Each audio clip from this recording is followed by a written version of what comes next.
میگه یک جوانی بود در زمان حضرت موسی علیه السلام. هر باری که میگه او جوان توبه میکرد باز توبهش را میشکست. هر بار که گناه میکرد باز توبه میکرد و باز توبهش را میشکست. توبه شکن بود، توبه نصوح نمیکرد. به حضرت موسی علیه السلام ندا شد که ای موسی، و فلان بنده من میگو که من او را نمیبخشم، او توبه شکن است. حضرت موسی علیه السلام به خانه جوانی فقیر آمد که در یک کهخانه، در یک خانه خسی زندگی میکرد. جوانی خوب به او سلام داد.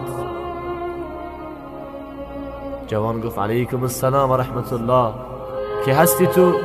گفت من موسی پیامبر هستم، موسی کلیم الله. گفت چی میخواهی؟ گفت الله به من وحی فرستاد که ای موسی برو با فلان جوان رو که من دیگه او را نمیبخشم. جوان میگه یک حضرت موسی علیه السلام نگاه کرد و گفت پروردگارم چی گفت؟ میگه گفت که من دیگه او جوان را نمیبخشم.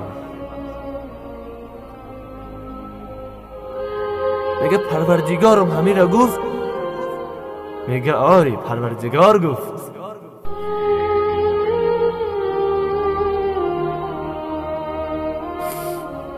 میگه گفت که همین منی بیچاره را عذاب میکنه؟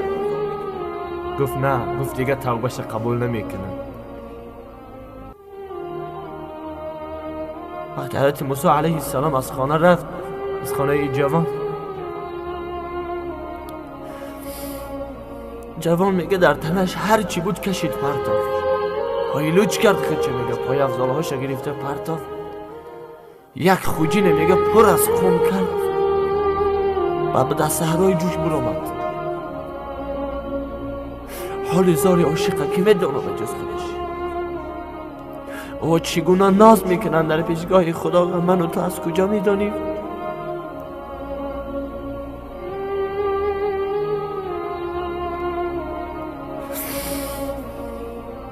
میبرو جوان در صحرای گرم و جوشان، پایهایش سوخته،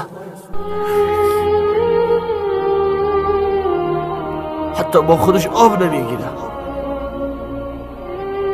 هیچ خوردنی نمیگیره به جز یک خلطه قم.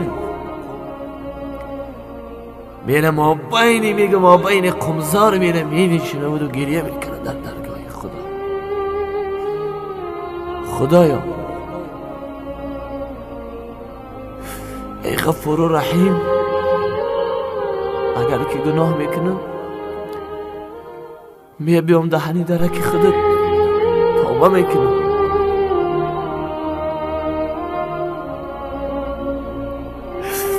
یه روز به موسی علیه السلام گفتی که بنده من نمیبخشم، میلی من عذاب کن،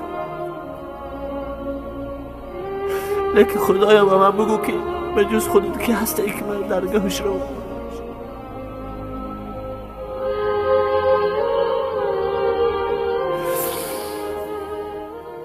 به جز خودت که هستی که من گناه کنم و رو در پیش درگاه توبه کنم. مرا کی آفرید؟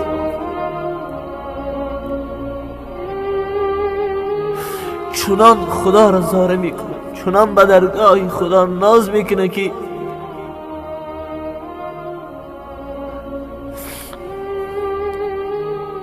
میگه از زیر پایهاش میگه سبزه ها میبراید. جواب گریه میکنه.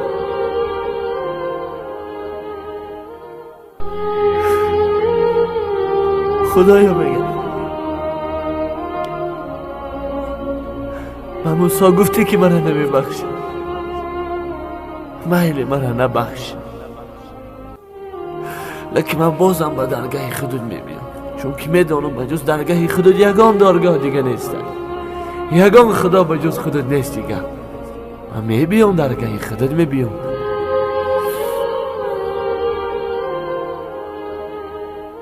میگه ابرها بالای سرش گرفتن، سایش کرده،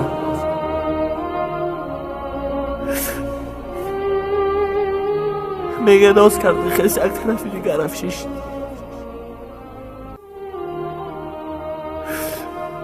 میگه گفت خدایا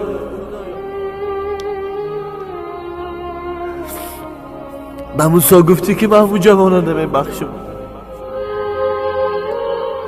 میگه باز از تگی پاش میگه سبزه ها برآمده میشود.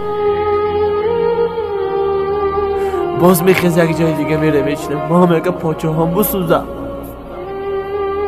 اگر که من نبخشی ما بسوزه. با عذاب آخرت نمیتونم طاقت کردم. الله به حضرت موسی علیه السلام ندا میکنه که ای موسی برو به فلان بندی من بگو که من او را بخشیدم، عفوش کردم.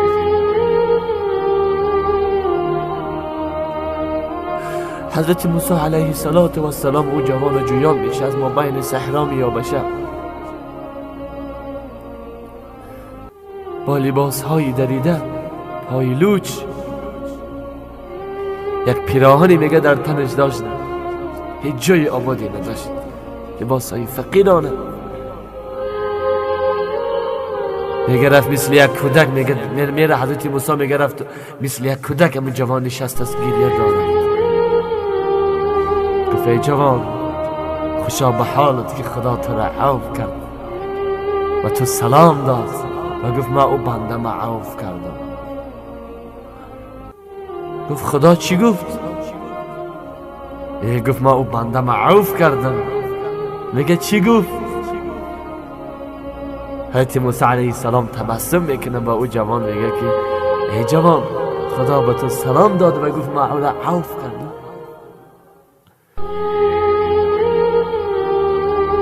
جوان میگه آسمان نگاه کرد و گفت ای پروردگاری من، خودت که ایقا مهربان باشی من درگاهی کنم دیگه پیش کی سر فرود بیارم،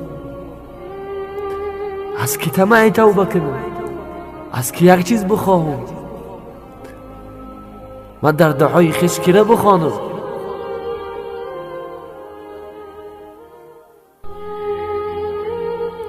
یکی از عاشقان خدا نمی جوان بود در زمان حضرت موسی علیه السلام،